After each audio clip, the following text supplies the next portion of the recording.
It hurts me more than it hurts you to say this, but I money shifted. Money shift. Money shift. Money shift. Money shift is. And we have to take the valve cover off and possibly pull the head. You're watching Evan's Performance in Racing. I'm Evan, and I'm sad. And I blew my motor. First off on this motor, you want to take off that bolt there, this bolt here, this bolt here. If you have one of these four right here, take this off, and then take off these distributor caps. Now, if you're looking for engine damage, depending on how serious the engine damage actually is, you can... Sorry, a squatted truck passed by. Depending on how serious the damage is, you can actually take a look at the spark plugs. And if you had a valve drop into the cylinder and start getting banged around by the piston, it might have hit the spark plug, and you can take out the spark plug and take a look at it. So that's what we're going to do next. When you're inspecting for engine damage, you might want to stick a flashlight down in there, take a look. I've actually instead went ahead and borrowed a bore scope, so we'll be using that. And once you've got all these bolts off, you're going to want to remove these grommets. And when they're a little bit sticky, you can maybe use a screwdriver, just get under it. And usually you just remove them with your fingers. But if it's sticking like that, just be careful of the paint of the valve cover. But just like that, just push it up. We're about to take the valve cover off, inspect the damages. Come closer. All right.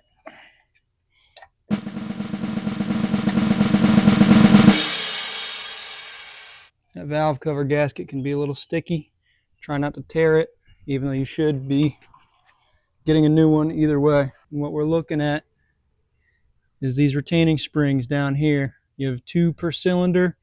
This is all your exhaust valves. On this side is your intake valves, and we're looking for a difference in height of any of those. So now the interesting thing is this is a B18C from Japan. And actually, I'm going to show you the differences, a couple differences from my B18B motor.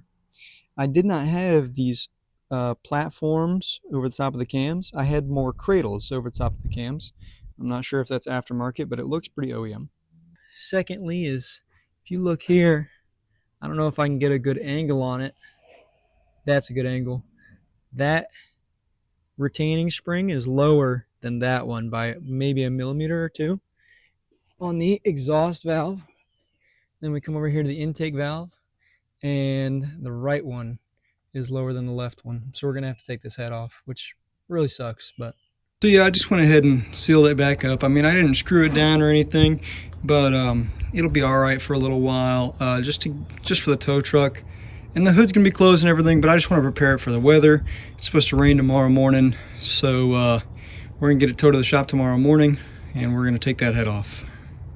So it's the next day, and we are doing a leak down test on the motor, and this is really going to tell us if the valves are leaking and what valves are leaking. So I guess I'll show you how to do that. When doing the first cylinder, you want your up arrows on the cam gears to be facing directly up, and that'll be your first cylinder. And then when you turn them to the left, you're going to be doing your third cylinder will be at top dead center. We already did the first cylinder. We had a 10% leak in the first cylinder. When you're doing a leak down test or adjusting valve lash on a B series motor from Honda, what you're going to want to do is take that right wheel off, go ahead and put you a 19mm socket right on that harmonic balancer, and what you're going to want to do is turn it clockwise until that up arrow right there, here, I'll turn it clockwise for you, that up arrow faces directly up, and then you turn it another 90 degrees and you have it point left, and you're going to get to do cylinder 3. So like for instance, right now we've got it pointed up, so I'm doing cylinder 1, so you can hear, you might not be able to hear, but I can hear, and I can feel the retaining springs, the rocker arms on the retaining springs moving. That's how you know you're at top dead center. So that's when you do a leak down test or adjust your valve lash. Now I went ahead and skipped the boring part. We already checked all the cylinders, and all all of my intake valves are leaking, which means that I probably had some valve float and the pistons probably came up and just kissed them. Sent them into the head a little bit. So it's Friday. I'm going to be taking the head off on Saturday, inspecting the pistons for damage. If they have damage, I'm going to have to pull the whole motor this weekend and go ahead and put it on an engine stand and take the pistons out and replace those. Altogether, that would cost me around $1,500.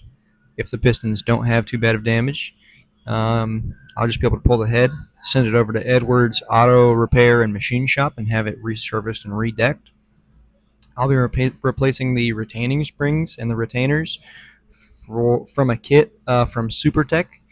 Not to nerd out on you, but the OEM retaining springs have a max open pressure of 140 pounds. The OEM camshafts, they will push out a max open pressure of 190 pounds at 9,000 RPM. So the SuperTech kit, those retaining springs have a max open pressure of 170 pounds. So it's going to be a little bit closer to the max that my cams will push out. So hopefully we'll have a great reduction in valve float, and that might prevent this from happening again. The head's going to come out tomorrow, hopefully, and I'll film it for you. But because I haven't posted in about a week and a half, that's going to have to be in a part 2. So thanks for watching, and stay tuned to watch me spend a whole lot of money on my mistake.